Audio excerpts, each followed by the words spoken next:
Hey everyone, I'm Ninja and welcome to a first impressions video / review for The Deer God, a game that just became free on Xbox One for gold members as of September 1st.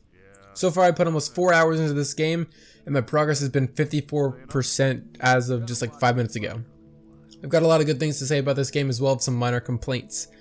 So starting off, the art style is awesome. I'm a sucker for pixel art based games and this one looks really polished. The colors are amazing, the scenery is beautiful, the controls are easy to learn and use. And the game isn't too unforgiving, although I still haven't grasped the concept of deaths in this game. I know you can collect these deer head things that allow you to respawn as an adult again once you've matured fully, I think, but I kept dying at one point in the beginning of the game without any deer heads and the game kept saying 1 life left and over, and I don't know how that works, but it kept saying that multiple times, so I'm not exactly sure what the deal is with deaths in this game yet. The game isn't too complex. You have a skill tree, a list of skills, powers, and power-ups, some that prove very useful. Another interesting feature to this game is the karma bar.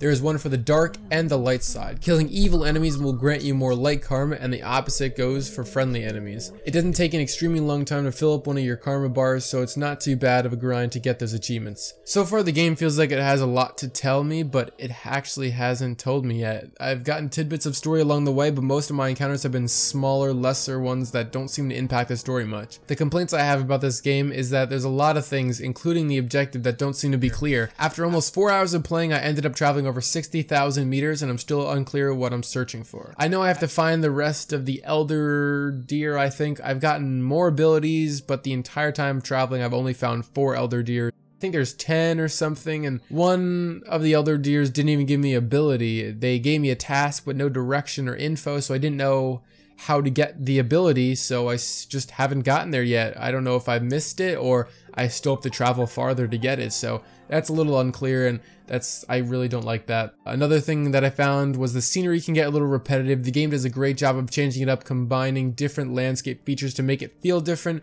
and the night and day cycle also helps as well, but really it's just the same landscape with a different texture, for example snow or grass or desert, whatever.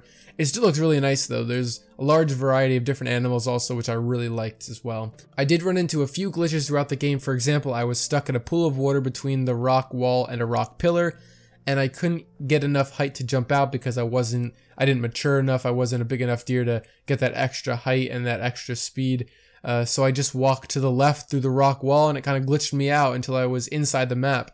And then it teleported me to the surface again. So a couple of things like that happened a few times, and as well as some enemies being glitched into the ground, which wasn't a problem for me because I enjoyed jumping over their heads. I kind of took the pacifist route in the beginning of the game, and then when I realized, oh, I gotta kill things to get my karma bars up, then I just attacked everything in sight.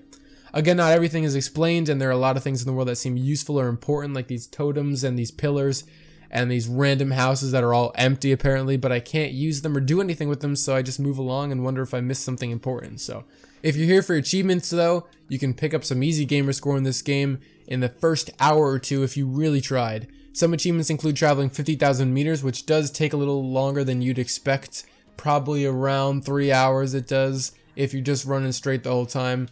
Maturing to an adult, which doesn't take long at all, is another achievement. Eating X number of mushrooms and plants, killing some enemies and freezing others. It's not that many, it's like 5 or something. You have to freeze like 5 hunters and kill 5 foxes with fire or something.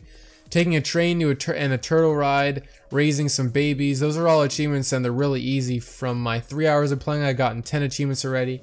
And I think on the 4th hour, I got 2 more. So 12 achievements puts me at roughly over, I think, 30% of the achievements, or maybe even 40. I'll have to look later, but the other achievements don't seem to be impossibly hard either. So after all that, I really do like this game and I'm going to continue to work at it for the rest of the month, and it's probably not going to take that long though, because this morning I started at 31%, and after 3 different encounters with these characters that I ran into this morning, I was boosted up to 54% already. So after these encounters, I'm already halfway from being 31%, now I'm 54. But I'd certainly recommend this game, even if you're just getting for achievements. It's free. I mean, why not give it a try, right? I just downloaded it this morning. I'm like, why not, try this? I'll make a review for it or something, because I've never really done games with gold reviews, and I'm sure that a lot of people out there want to know if this game is easy or if this game is good for achievements or if it's worth playing or whatever. But I think it is. This is the new game on Xbox One the Deer God. So thanks for watching, guys. I hope you enjoyed the game if you decide to pick it up. Peace.